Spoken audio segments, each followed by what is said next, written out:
사랑하는 CTS 시청자 여러분, 오늘도 주님 안에서 평안한 하루 되고 계신가요? 저는 새로운 교회를 섬기는 차재용 목사입니다.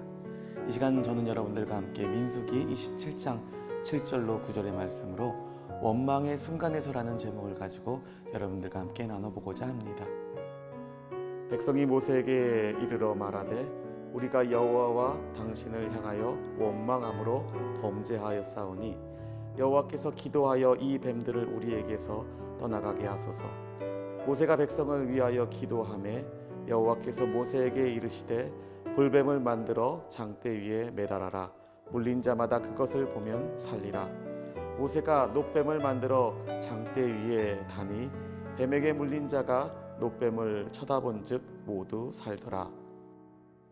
젖과 끓어오르는 가나안을 기대했던 것과 달리 광야는 너무나 힘들고 어려운 순간이었습니다. 그들은 끊임없이 원망이 터져 나왔고 왜 하나님이 우리를 광야로 데리고 오셔서 죽게 하시는 걸까 하는 생각도 하게 되었습니다. 광야의 길의 이유조차도 알 수 없었습니다.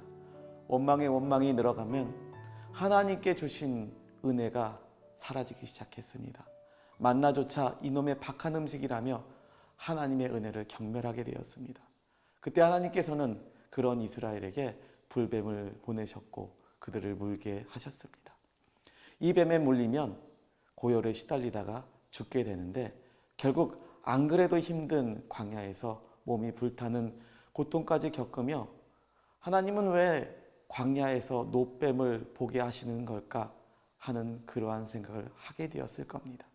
놋뱀을 향해 나아가는 자리는 어떠한 의미가 있기에 그들에게 그러한 일을 행하셨을까요?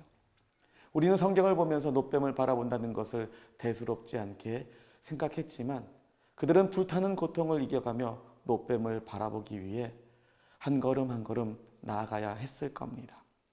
그렇다면 하나님은 그들에게 무엇을 보게 하시기 위해서 그러셨을까요? 그렇습니다.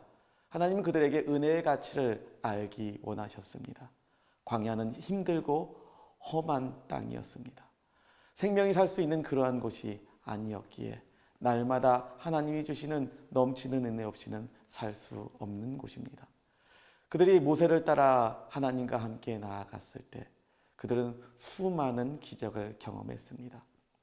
그들은 광야의 반석에서 생수가 나는 기적을, 광야에 길이 나게 하시고 또 그들의 옷이 신이 헤어지지 않고 홍해를 마른 땅같이 건너게 하셨습니다. 날마다 만나를 주시고 구름기둥, 불기둥으로 인도하셨습니다.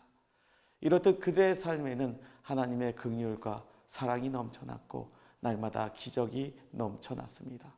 하지만 그것을 잊고 그들은 살아갔습니다. 오늘 우리도 마찬가지로 지금까지 받은 하나님의 은혜가 너무나 당연한 듯 여기며 살면서 그 은혜의 가치를 모른 채 우리는 문제 앞에서 날마다 새로운 은혜만 찾고 살아갔습니다.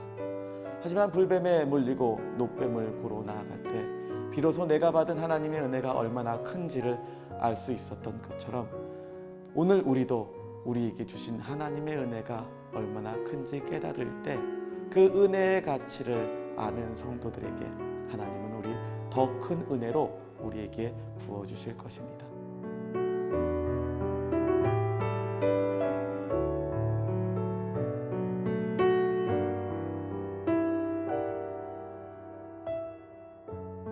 사랑하는 CTS 시청자 여러분, 시험과 문제가 여러분 앞에 있으십니까?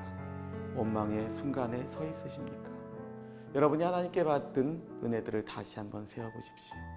원망과 낙심이 은혜와 감사가 될 때 하나님은 더 큰 은혜로 여러분들과 함께 하실 것입니다. 지금까지 새로운 교회 차재용 목사였습니다. 감사합니다.